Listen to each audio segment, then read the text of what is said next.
rejoindre Michel Viso sur scène, mais en attendant, moi je me déplace pas comme Superman, donc il faut que je traverse. On va regarder un petit micro-trottoir de ce que pensent les gens dans la rue de Paris, devant la Cité des Sciences, de ce qu'était la vie au tout début. C'est parti.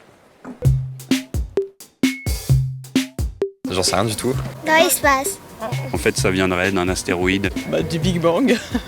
Il y a plusieurs théories à ce niveau-là. Alors le Big Bang, tout ça, moi j'y crois pas mal, ouais. Soit à l'origine de la vie, ça apparu directement sur Terre, soit c'est venu de l'espace. Télescopage de météorites, ouais, ce genre de choses. De l'évolution de Darwin. La vie pour nous, c'est de l'eau, c'est des conditions un peu spéciales. Et après, il y a eu l'évolution pour qu'on soit là aujourd'hui à parler de ça. Voilà. Des cellules qui se sont formées et transformées au cours de l'évolution pour un résultat. La vie, c'est ça la question qu'on se pose maintenant. D'où vient la vie? Toujours avec vous, Michel Viso, qui êtes responsable du programme d'exobiologie au CNES. Alors, les questions, on va les poser à vous dans le public. Et puis, comme tout à l'heure, Michel Viso, vous allez nous donner la réponse. Première question. Je vais réviser. Ah non, faut pas faire ça. La vie terrestre vient des comètes et des météorites. Vrai ou faux? Alors, c'est pas la même question. Ah, voilà, c'est ça. Ouais, d'accord, parce que c'était pas synchro avec les écrans, là, mais tout va bien. Bon, mais tout va bien, c'est ça. Alors, à votre avis, la vie terrestre, est-ce qu'elle vient d'ailleurs, en fait? Est-ce que la vie terrestre a une origine extraterrestre? Avant de laisser M. Viso nous expliquer, est-ce que quelqu'un dans le public voudrait se lancer? Personne n'a une idée là-dessus? Allez, une petite idée. Derrière toi, Élodie, j'ai vu quelqu'un lever la main. J'arrive, madame, j'arrive. Venez par ici, venez. Ça, c'est une grande question quand même, Michel Viso. Sans donner la réponse, c'est une question... Venez là. Voilà, elle est belle. On vous voit quand même. Alors, madame, à votre avis? Moi, je pense que... Le micro marche. On vous entend pas encore, mais ça va venir. Mais ça va venir. je pense que les éléments comme les acides aminés, ils viennent... Ok. Vous n'avez pas le droit de donner cette réponse, parce que vous donnez la réponse à une question suivante. Mais je vais dire, vous avez dit, vous pensez que les éléments de la vie viennent d'ailleurs, mais pas la vie elle-même. C'est ça que vous avez dit. Oui, les briques. On a un micro qui On marche. la garde, et on vous reprend tout à l'heure. Est-ce que la vie en elle-même, sous forme de vie, mais je reviendrai vers vous, vous en faites pas. Est-ce que la vie sous forme de vie est venue telle qu'elle sur Terre, vivante, on va le dire comme ça, ou vrai ou faux? Bon, on peut le faire au bras levé. Ceux qui pensent que c'est faux, est-ce que vous pouvez lever la main? Donc, ça veut dire que globalement, vous pensez que c'est vrai, Michel Viso. La vie vient d'ailleurs alors?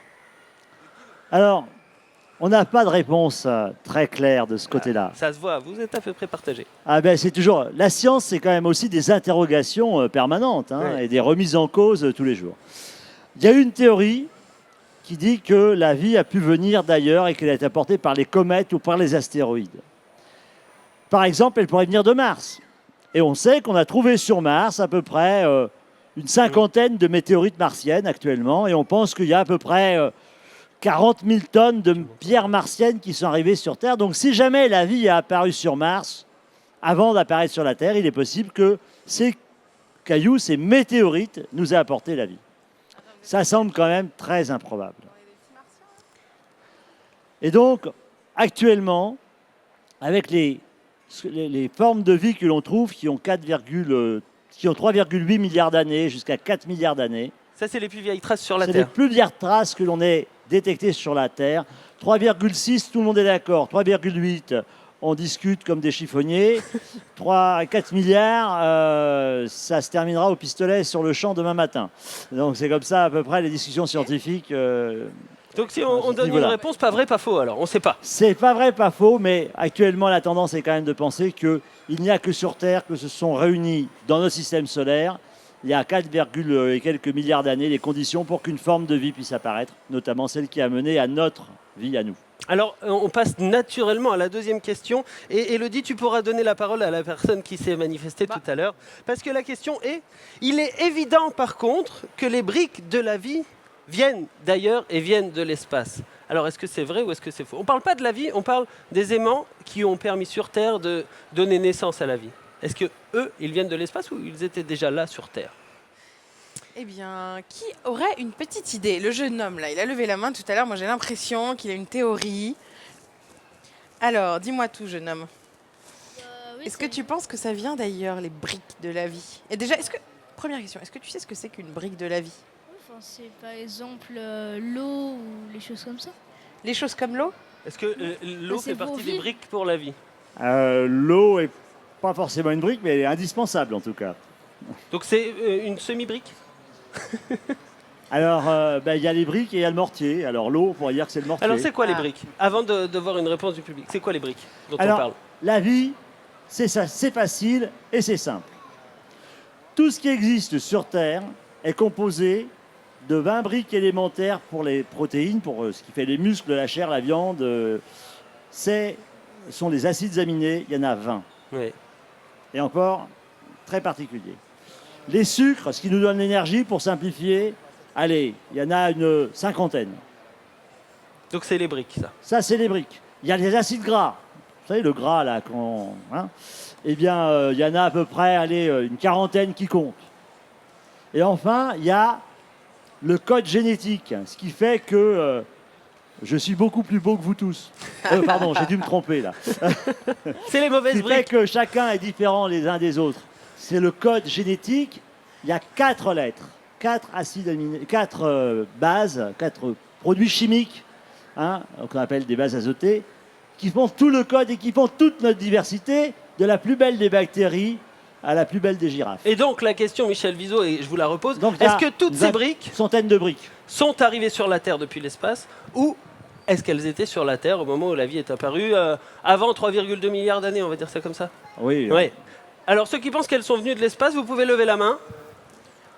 Moins que tout à l'heure. Ça veut dire que vous pensez aussi que tout était déjà sur Terre. Alors Michel Viseau, est-ce que tout était déjà sur Terre pour faire de la vie? Même si on ne sait pas si elle est apparue sur Terre. Alors, on a à peu près 40 000 tonnes par an de poussière extraterrestre qui tombe sur Terre. 40 000 tonnes par an, ça fait quand même 1040 tonnes, c'est quand même beaucoup. Et là-dedans, il y a plein de produits organiques, donc de ces briques élémentaires, principalement des acides aminés, des sucres, etc. Et donc, il y a plein de choses qui nous viennent de l'espace. Et donc, on a pensé pendant longtemps que c'était que de l'espace. Et puis, il y a monsieur Stanley Miller et monsieur Urey qui ont fait une expérience en 1952. Ils ont montré que dans l'atmosphère, on pouvait aussi, avec des décharges électriques, du gaz carbone, du méthane, de l'azote, on pouvait aussi faire des briques de la vie, des acides aminés. Et puis, en 1977, on est allé au fond des océans et on a trouvé des fumeurs noirs dans lesquels, une sorte de volcan qui sort en permanence des fumerolles au milieu de la mer. Et là, on s'aperçoit qu'il y a une réactivité chimique très importante où on produit aussi ces briques de la vie. Donc, les briques de la vie, en fait, elles sont produites un peu partout, au fond des océans, dans l'atmosphère, sur Terre, dans les geysers, autour de ces choses-là, et il y en a qui viennent de la Terre. Donc, il y a des briques de la vie qui sont venues de la Terre, mais on ne sait pas si elles ont vraiment joué un rôle fondamental, parce que quand M. Tryptophane, un acide aminé, rencontre M. Adénine, un autre acide aminé, ils ne se disent pas d'où ils viennent. Bon, Ils se mettent ensemble et ils font une protéine. j'ai l'impression, Michel Viseau, que cette séquence, on aurait pu l'appeler vrai, faux ou peut-être, parce qu'à chaque fois, on a dit peut-être quand même. Fred, je pense que tu vas pouvoir C'est ça, la réceptionner, mais c'est sûr, Michel Viseau, à moins que dans 2 minutes, il ne soit pas arrivé au bar, ça veut dire que le public l'a intercepté et qu'il lui pose encore plein de questions. Je vous laisse rejoindre Fred au bar de la science. Mais le public peut intervenir à chaque instant. On a des micros qui circulent ou un micro qui circule dans la salle. Vous pouvez intervenir, on est là pour répondre. Enfin, quand je dis on est là, vous êtes là, vous, les scientifiques, pour répondre à ces questions. On a des questions d'internautes. Sur ces séquences-là, on a été obligé de bloquer les questions d'internautes à un moment donné. On les a recensées tout à l'heure. Il y en a qui reviennent régulièrement. Donc, on va continuer un petit peu là-dessus. Il y a une question qui posait, plusieurs fois on nous l'a posée. D'où vient l'idée que les météorites seraient à l'origine de la vie? D'où vient cette idée? Est-ce que ça n'a pas un lien? Parce qu'il y a des gens qui nous ont dit de la météorite de Murchison en Australie. Pour raconter peut-être? Alors, il y a beaucoup de... D'abord, les météorites, au départ, les gens ne savaient pas d'où ça venait. C'était... Sauf même les paysans, mais c'était les seuls à les voir. Non, mais voilà, on trouvait un caillou qui tombait du ciel et on ne savait pas ce que c'était. Ensuite, il y a eu la théorie d'Arrhenius, qui était le père de ce qu'on appelle la lithopanspermie. Donc, c'est le fait que la vie soit arrivée à travers, avec les cailloux. Et puis, il y a cette météorite qui a été surprenante, la météorite de Murchison, dans laquelle les premières analyses... C'est le nom d'un village d'Australie, elle est tombée en Australie. Alors, elle est tombée en Australie dans les années 50, je ne sais pas la date exacte. 1969. En 69. Et donc, elle a été trouvée immédiatement, c'est-à-dire qu'on était sûr qu'elle était propre. Tatooine aussi, c'était pareil. Mais bon, elle était propre, donc elle n'était pas contaminée par des choses terrestres. Et on a fait des analyses, et comme je le disais tout à l'heure, il y a 20 briques de la vie sur Terre, des acides aminés, et dans la météorite de Murchison, on en a trouvé 70. Donc ça ne pouvait pas être terrestre. Donc ça veut bien dire qu'il y a des réactions chimiques qu'on a réussi, qui se produisent sur des corps parents, dans l'univers, etc. Et on les retrouve dans les cailloux qui viennent. Donc ça ne pouvait pas être terrestre. Parce que c'est impossible de trouver dans la nature autre chose que nos 20 acides aminés. D'accord. C'est à moins qu'on les fabrique dans les laboratoires et qu'on les mette, mais dans un caillou, au cœur du caillou, c'est impossible. D'accord. Et donc ça, on est sûr que c'est 100%, 1000% extraterrestre. D'où l'idée qu'effectivement, c'est une contribution majeure à l'apparition de la vie sur Terre. D'accord. Mais c'est une supposition parce qu'actuellement, rien ne nous prouve que ça a été vraiment fondamental, puisque depuis, et au cours des dernières années, des dernières décennies, on a montré que des synthèses de ce genre de choses, on pouvait en faire au fond des océans, dans les flaques d'eau et dans l'atmosphère. Elodie, on a une question du public. Tout à fait, on a une question à monsieur, qui est une question pour Michel Viseau. Je ne sais pas si vous nous entendez. Oui, on monsieur, vous entend votre très bien. question. Merci, bonjour à tous. Ma question est la suivante. Comment se fait-il s'il y a autant de matière qui nous tombe dessus par an? Vous avez parlé de 1,4 tonnes par an. Comment ça se fait-il qu'on ne s'en prend pas sur le visage, ou comment ça se fait-il qu'on n'en trouve pas par terre ou sur le toit des maisons? Merci monsieur.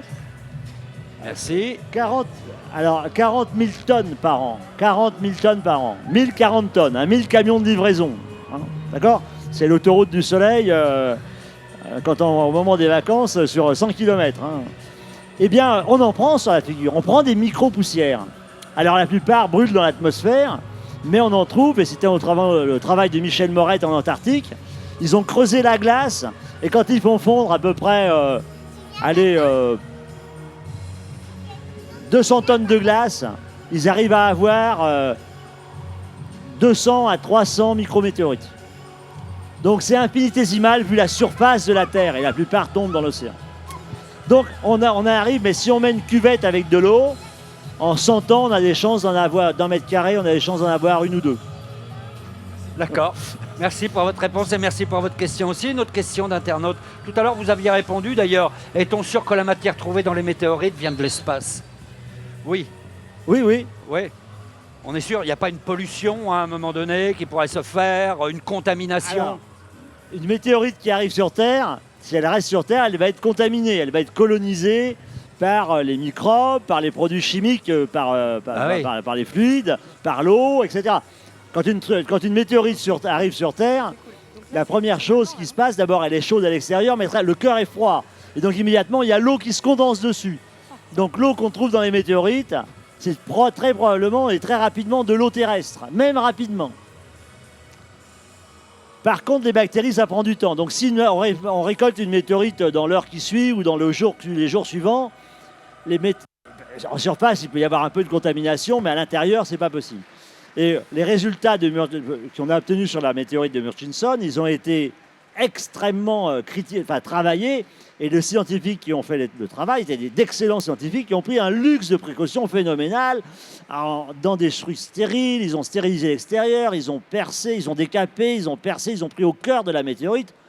Et là, on est sûr que c'est pas... Ils ont pris des gants, si on peut dire. Ils ont pris des précautions phénoménales.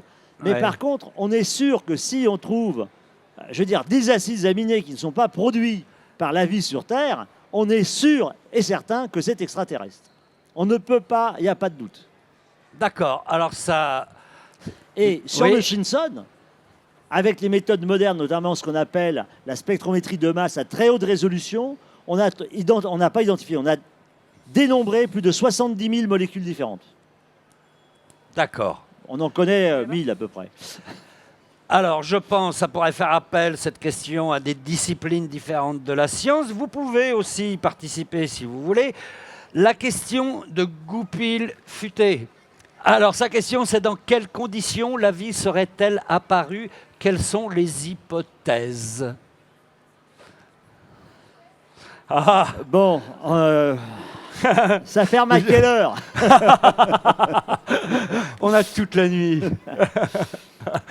Allez, Non. il nous reste 5-6 minutes, alors on 5 synthétise. minutes. Non, je vais faire très bref. En fait, Ouais. il y a de multiples hypothèses. Alors, elle viendrait d'ailleurs, donc c'est reposer le problème plus loin. Elle viendrait du fond des océans, mais là on se dit c'est trop dilué pour qu'à un moment donné tout puisse se réunir, que les réactions puissent se concentrer dans un petit endroit. La théorie actuellement, c'est que d'origines diverses, les molécules nécessaires se sont trouvées dans des flaques d'eau. Que ces flaques d'eau se sont concentrées, que là les réactions chimiques ont pu apparaître, et on a vu apparaître ce qu'on appelle le métabolisme. Faire plus de soi-même par soi-même, mais l'individu n'existait pas.